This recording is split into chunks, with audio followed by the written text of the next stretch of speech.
Complex ಎಲ್ಲದೂ ಇದೆ. Urea ಒಂದು ಮಾತ್ರ ಶಾರ್ಟೇಜ್ ಇದೆ. ಮಳೆ ಜಾಸ್ತಿ ಆಗಿರೋದ್ರಿಂದ ರೈತರು ಸ್ವಲ್ಪ ಜಾಸ್ತಿ ಅದು ಸ್ವಲ್ಪ ಶೀತ ಜಾಸ್ತಿ ಆಗುತ್ತಲ್ಲ, ಯೂರಿಯಾ ಜಾಸ್ತಿ ಉಪಯೋಗಿಸ್ತಾರೆ, ಹಂಗಾಗಿ ಸ್ವಲ್ಪ ಶಾರ್ಟೇಜ್ ಇದೆ ಅಷ್ಟೇ. ಈ ಲಿಕ್ವಿಡ್ ಅಲ್ಲಿ ನ್ಯಾನೋ ಯೂರಿಯಾ ಬಿಡ್ತಾ ಇದ್ದಾರೆ, ಅದ್ರ ಬಗ್ಗೆ ರೈತರ ಅದಕ್ಕೆ ಸ್ವಲ್ಪ 25% ಜನ ಉಪಯೋಗಿಸ್ತಾ ಇದ್ದಾರೆ. ಈ 75% ಸ್ವಲ್ಪ ನಾಲೆಡ್ಜ್ ಇರೋರು ತಗೊಂಡೋಗ್ತಿದ್ದಾರೆ ಹುಡುಗರುಗಳೆಲ್ಲ. ಸ್ವಲ್ಪ ಇದಿರೋರೆಲ್ಲ ಸ್ವಲ್ಪ ಇದಾದರೆ ಬೇಗ ಎರಚ್ಬೋದು.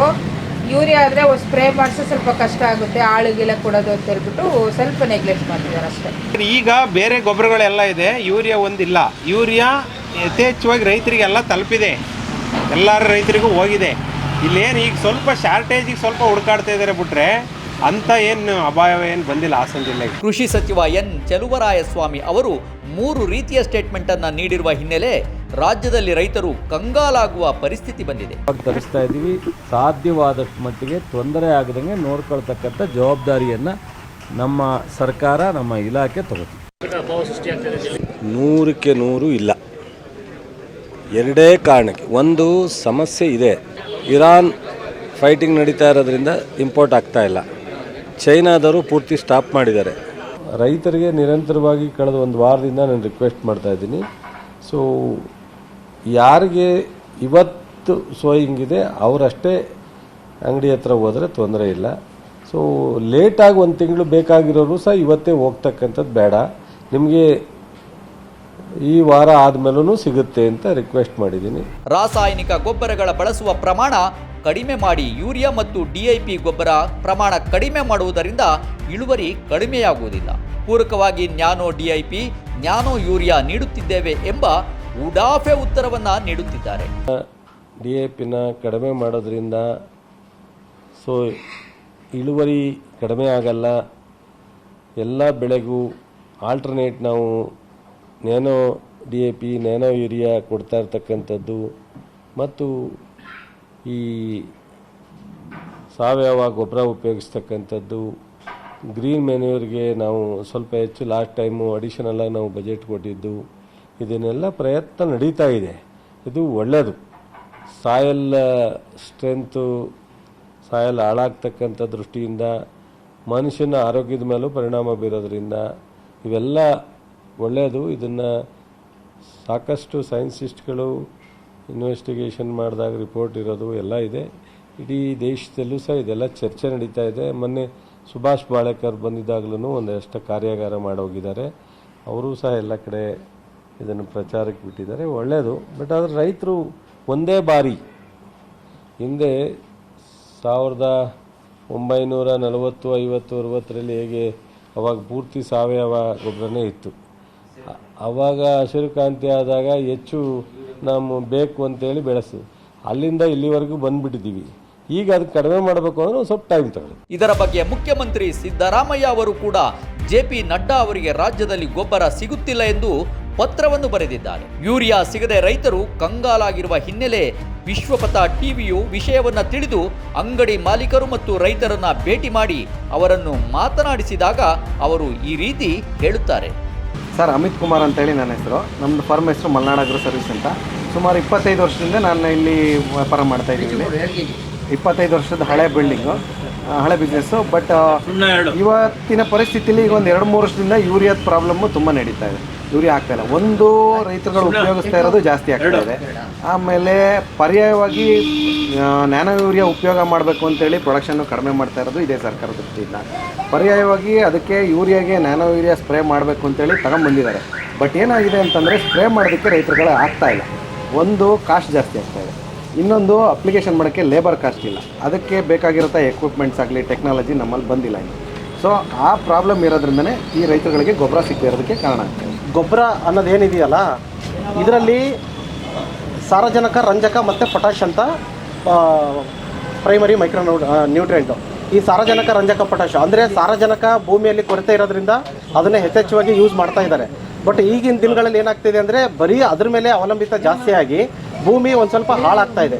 ಹಂಗಾಗಿ ನಮ್ಮ ಸರ್ಕಾರ ಮುಂದಾಲೋಚನೆ ಮಾಡಿ ಏನು ಮಾಡ್ತಾ ಇದೆ ಅಂತಂದರೆ, ಅದನ್ನು ಯಾವ ಬೆಳೆಗೆ ಯಾವ ಪೋಷಕಾಂಶ ಬೇಕೋ ಅದನ್ನು ಎಲೆ ಮುಖಾಂತರ ಕೊಟ್ಬಿಟ್ಟು ನೀವು ಬೆಳೆ ಬೆಳೀರಿ ಮತ್ತು ಭೂಮಿಯನ್ನು ಫಲವತ್ತತೆನ ಕಾಪಾಡಿ ಅಂತ ಹೇಳ್ತಾ ಇದೆ.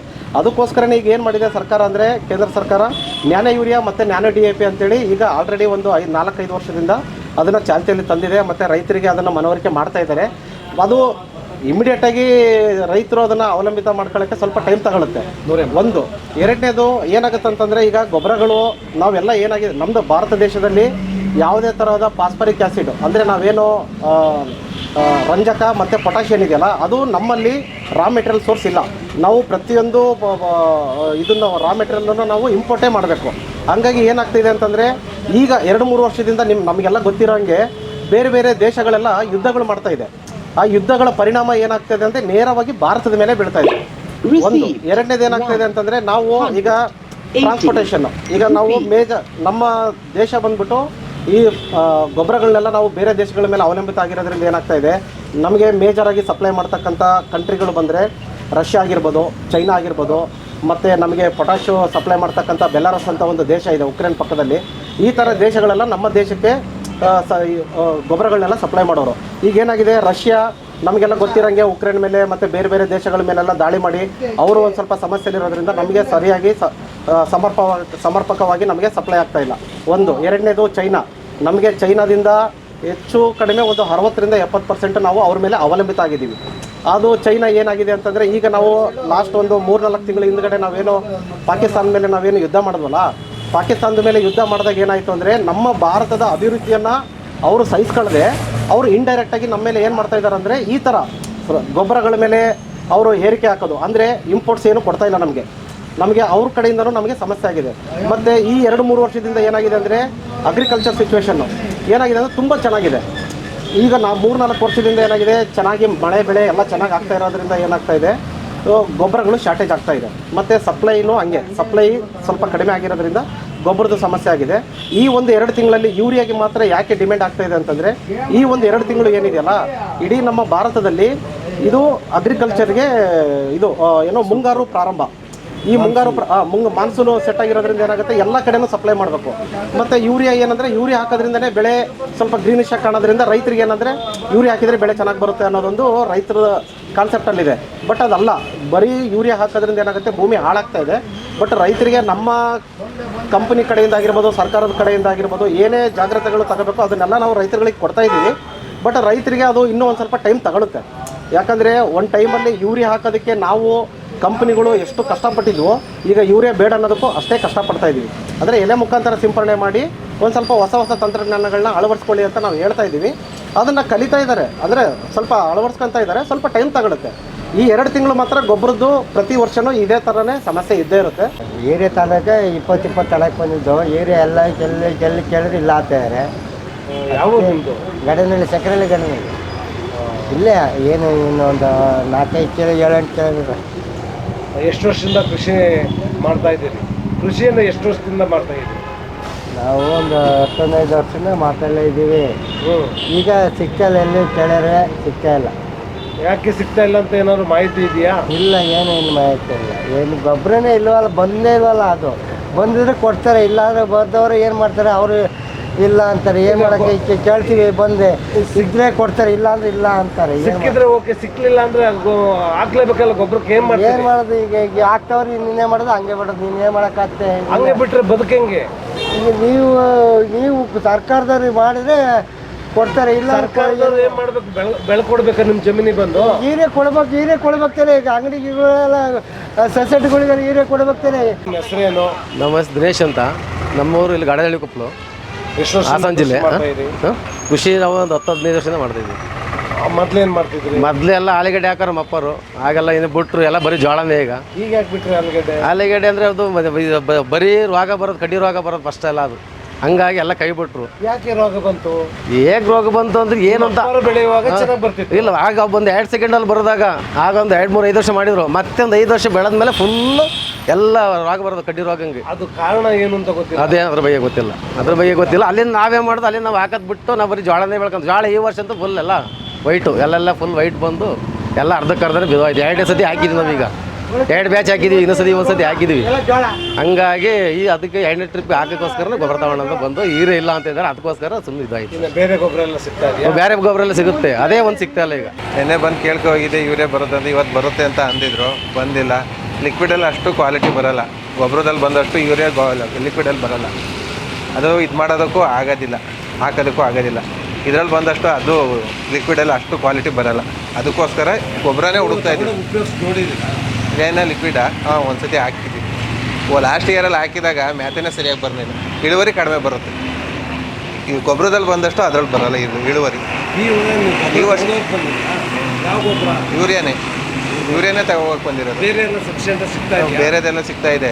ಈಗ ಇಂಪಾರ್ಟೆಂಟ್ ಯೂರಿಯಾನೇ ಬೇಕು. ಮಳೆ ಇರೋದಕ್ಕೂ ಅದಕ್ಕೂ ಶೀತಕ್ಕೆ ಯೂರಿಯಾನೇ ಕೊಡಬೇಕು. ಈಗ ಯೂರಿಯಲ್ಲಿ ಹಳ್ಳಿ ಇದ್ರ ಕಡೆ ಎಲ್ಲ ಈತೆ ಸಾಲ್ಗ ಮಿಲ್ಲೆಲ್ಲವ ಅವರು ಅಟ್ಯಾಚ್ ಕೊಡ್ತಿದ್ದಾರೆ. ಇದನ್ನು ತಗೊಂಡ್ರೆ ಅದನ್ನು ಕೊಡ್ತೀವಿ, ಇಲ್ಲಾಂದ್ರೆ ಗೊಬ್ಬರನೇ ಕೊಡೋಕ್ಕಲ್ಲ. ದಾರ್ದಾರ್ ಕೊಪ್ಪಲಲ್ಲಿ ಅಂತವ, ಆಮೇಲೆ ಮಾವನಹಳ್ಳಿ ಹಳ್ಳದಲ್ಲಿ, ಆಮೇಲೆ ಸಾಲ್ಗಮ್ಮಲ್ಲಿ, ಆಮೇಲೆ ಕೊಂಡಜಿಲಿ, ಇಲ್ಲೆಲ್ಲ ಅಟ್ಯಾಚ್ ಕೊಟ್ಟರೆ ಅಟ್ಯಾಚ್ ತಗೊಂಡ್ರೆ ಮಾತ್ರ. ಹಳೆದು ಯಾವ್ದು ಇದೆ ಅದೆಲ್ಲ ಖಾಲಿ ಮಾಡಿದರೆ ಸಿಟಿಲಿ ಕ್ಲೋಸ್ ಆಗಿದೆ. ಹೊರಗಡೆಲಿ ಇಟ್ಕೊಂಡಿದ್ದಾರೆ ಕೊಡ್ತೀವಿ ಅಂತ ಇದು ಮಾಡ್ತಾ ಇದ್ದಾರೆ, ಡಿಮ್ಯಾಂಡ್ ಮಾಡ್ತಿದ್ದಾರೆ. 1 ಚೀಲ 50 kg ಚೀಲದ ಗೊಬ್ಬರ ಅದಷ್ಟು ರೇಟು ಹೇಗೆ? ಇದು 600, ಗೊಬ್ಬರ ತೊಳೆದಿದ್ರೆ 1600. ಇದು ಬರೀ 600. ಹಾಂ, ಇದು ಎಲೆಗೆ ಹೊಡಿಯೋದು, ಎಲೆಯಿಂದ ಕೊಡೋದು. ಬಟ್ ಗೊಬ್ಬರನ ರೈತರು ಭೂಮಿಯಿಂದ ಕೊಟ್ಟು ಅಭ್ಯಾಸ ಅವರಿಗೆ. ಬಟ್ ಇದನ್ನು ಎಲೆಯಿಂದ ಕೊಡಬೇಕು ಅಂದರೆ ಯಾರೂ ತಗೊಳ್ತಿಲ್ಲ. ಇದು DAP. ಈಗ DAP ಇಲ್ಲ ಅಂತಂದ್ವಿ, ಇದು ನಮ್ಮ ಹತ್ರ ನ್ಯಾನೋ DAP ಅಂತ ಲಿಕ್ವಿಡ್ ಫಾರ್ಮ್, ಔಷಧಿ ಹೊಡಿಯೋ ಥರ ಹೊಡಿಯೋದು. ಇದು ಸೇಮ್, ಅದಕ್ಕೂ ಇದಕ್ಕೂ ಸೇಮ್ ಎಲ್ಲ ಸೇಮು. ಮತ್ತು ಯಾಕೆ ರೈತರು ಈ ಕಡೆ ಹೋಗ್ಬಾರ್ದು ಸರ್? ಅವ್ರು ಏನಂತಂದರೆ, ನಮ್ಮ ಕೆಲವರು ಎಲ್ಲರೂ ರೈತರಾಗಿರಲ್ಲ, ಬೇರೆ ಕೆಲಸ ಮಾಡಿಕೊಂಡು ಹೊಲ್ದ ಹತ್ರ ಕೆಲಸ ಮಾಡೋರು ಇರ್ತಾರೆ.